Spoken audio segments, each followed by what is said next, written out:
ఓం శ్రీ గురుభ్యో నమః. ఓం శ్రీ మహాగణాధిపతియే నమః. అక్టోబర్ నెలలో ద్వాదశ రాశుల యొక్క ఫలితాలు ఏ విధంగా ఉన్నాయో ఒక్కసారి తెలుసుకుందాం. ముందుగా ఏ గ్రహాలు ఏ రాశుల్లో సంచరిస్తున్నాయో ముందుగా తెలుసుకుందాం.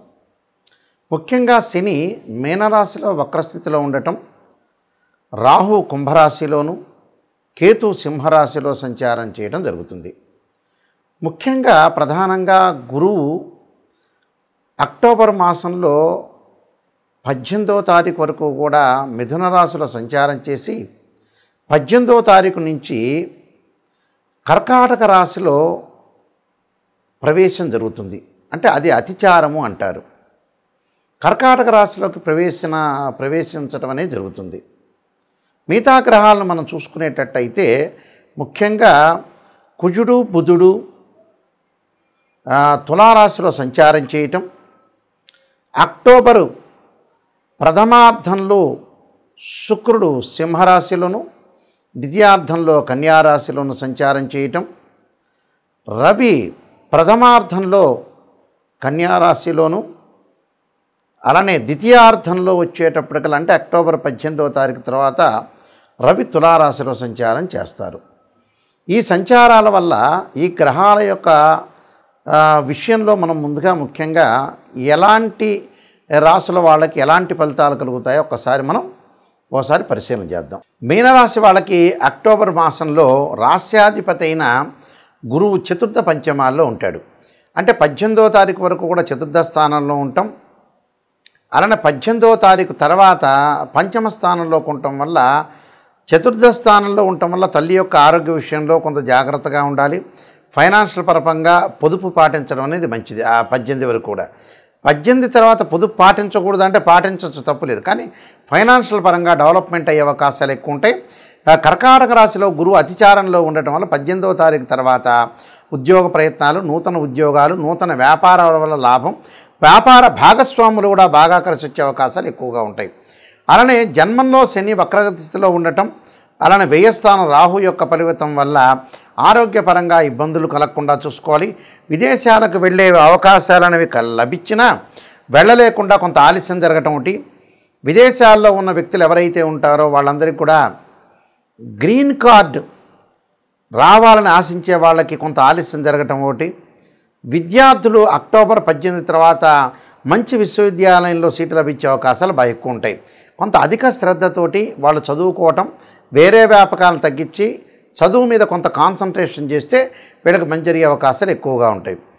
అలానే ముఖ్యంగా శుక్రుడి యొక్క బలం, సప్తమ స్థానంలో శుక్రుడు ఉండటం వల్ల భార్యాభర్తల మధ్యలో అనుబంధం బాగా పెరగటం, శుభ కార్యక్రమాల్లో పాల్గొనే అవకాశాలు, ఏదైతే బంధువులు మిత్రులతోటి కూడా అది వరకు రోజుల్లో ఉన్న గొడవలన్నీ తగ్గిపోయే అవకాశాలు ఎక్కువగా ఉన్నాయి. అష్టమ స్థానంలో రవి యొక్క సంచారం వల్ల కూడా ఉద్యోగ ప్రయత్నం సఫలీకృతం కావటం, ఉద్యోగపరంగా అనుకూలంగా ఉండటం. అంటే కుజుడు రవి బుధ గ్రహాలు.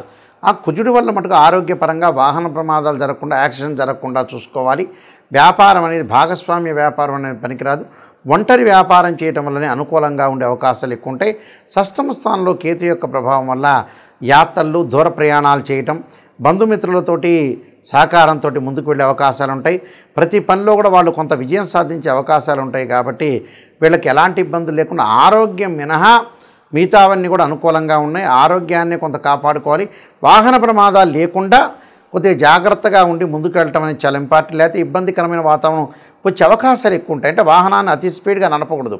అనేక రోగాలు ఉన్న వ్యక్తులు కూడా తప్పకుండా భగవంతుడి యొక్క ధ్యానము, సైన్స్ ప్రకారంగా డాక్టర్ని సంప్రదించడం అనేది చాలా ఇంపార్టెంట్. కాబట్టి నేను కొన్ని పరిహారాలు చెప్పబోతున్నా. ఆ పరిహారాలు మీరు పాటించండి, మీకు ఖచ్చితంగా మంచి జరిగే అవకాశాలు ఎక్కువగా ఉంటాయి. ఈ రాశివారు ముఖ్యంగా కొన్ని ప్రత్యేకంగా రెమెడీస్ అనేవి అనుసరించాలి.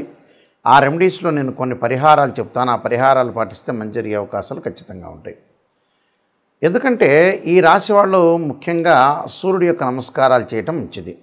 ఈ అక్టోబర్ మాసాల్లో 4 ఆదివారాల పూట కూడా 4 ఆదివారాలు ప్రాతకాలంలో సూర్యుడు ఉదయించే సమయంలో సూర్యుడి యొక్క ప్రార్థన చేయాలి. సూర్యుడి యొక్క ప్రార్థన చేయటంలో చాలా మంచి మంత్రం ఏమిటంటే సూర్యగాయత్రి మంత్రం అంటాం మనం. ఈ సూర్యగాయత్రి మంత్రం వల్ల ఏం జరుగుతుంది అంటే ఉద్యోగపరంగా ఇబ్బందులు లేకుండా ఉంటారు, నూతన ఉద్యోగాలు లభించే అవకాశం ఉంటుంది. ఆరోగ్యం మహాభాగ్యం అని ఆరోగ్యం పరంగా కూడా ఇబ్బందులు లేకుండా ఉండే అవకాశాలు ఖచ్చితంగా ఉంటాయి. కాబట్టి ఆరోగ్యం కానీ ఉద్యోగం కానీ అనుకూలంగా ఉండాలంటే సూర్యగాయత్రి మంత్రాన్ని సూర్యుడి యొక్క స్తోత్ర పఠనం చేయాలి. సూర్యగాయత్రి మంత్రంలో అతి పవర్ఫుల్ అయిన మంత్రం ఏంటంటే ఆదిత్యాయ విద్మహే సహస్రమూర్తాయ ధీమహి తన్నో భాను ప్రచోదయాత్ అనే మంత్రాన్ని చదవాలి. దాంతోపాటు ఓం ఆదిత్యాయ విద్మహే సహస్ర కిరణాయ ధీమహి తన్నో సూర్య ప్రచోదయాత్ అనే మంత్రాన్ని చదివితే మనకు ఖచ్చితంగా మంచి జరిగే అవకాశాలు ఖచ్చితంగా ఉంటుంది.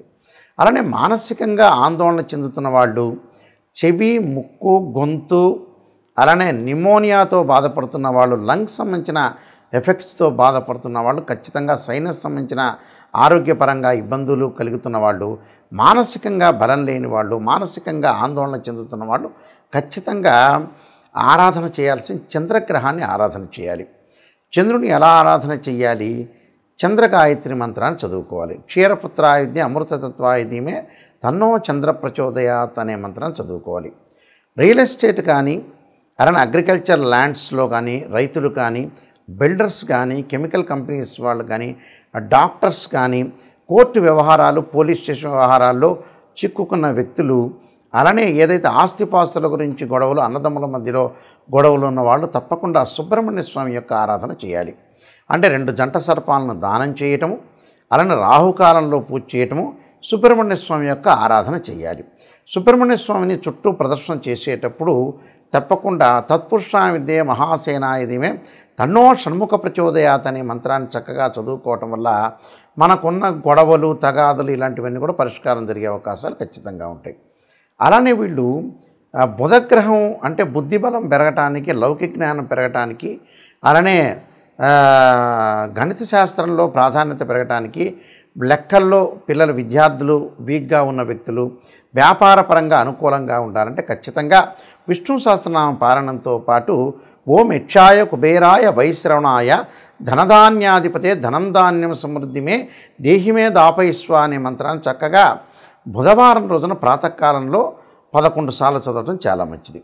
అలానే విద్య యందు అనుకూలంగా లేకపోవటం, విద్య పిల్లలకి మర్చిపోవటం చదివినంతా కూడా, అలానే ధనపరంగా ఇబ్బందులు కలుగుతున్న వాళ్ళు, మొండి బాకీలు వసూలు కాని వాళ్ళు, ఉద్యోగ ప్రయత్నాలు కూడా అనుకూలంగా లేని వాళ్ళు, అలానే ఫైనాన్షియల్ పరంగా ట్రబుల్స్ ఉన్న వ్యక్తులు ఎవరైతే ఉంటారో వాళ్ళందరూ కూడా, సంతానపరంగా ఇబ్బందులు కలిగిన వ్యక్తులు ఎవరైతే ఉంటారో వాళ్ళందరూ కూడా తప్పకుండా దత్తాత్రేయ స్వామి పారాయణం, దత్త కవచాన్నితో పాటు ఓం దేవానాంచ ఋషీనాంచ గురుకాంచన సన్నిభం బుద్ధిమతం త్రిలోకేశం తమ నమామి బృహస్పతిం అనే మంత్రాన్ని చక్కగా చదువుకోవటం వల్ల కూడా వీళ్ళకి మంచి జరిగే అవకాశాలు ఖచ్చితంగా ఉంటాయి.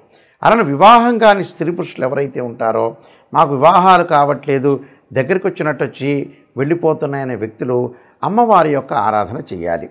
అమ్మవారి యొక్క ఆరాధనతో పాటు మహాలక్ష్మి అంటే మహాకాళి, మహాలక్ష్మి, మహాసరస్వతిని ప్రార్థన చేయాలి.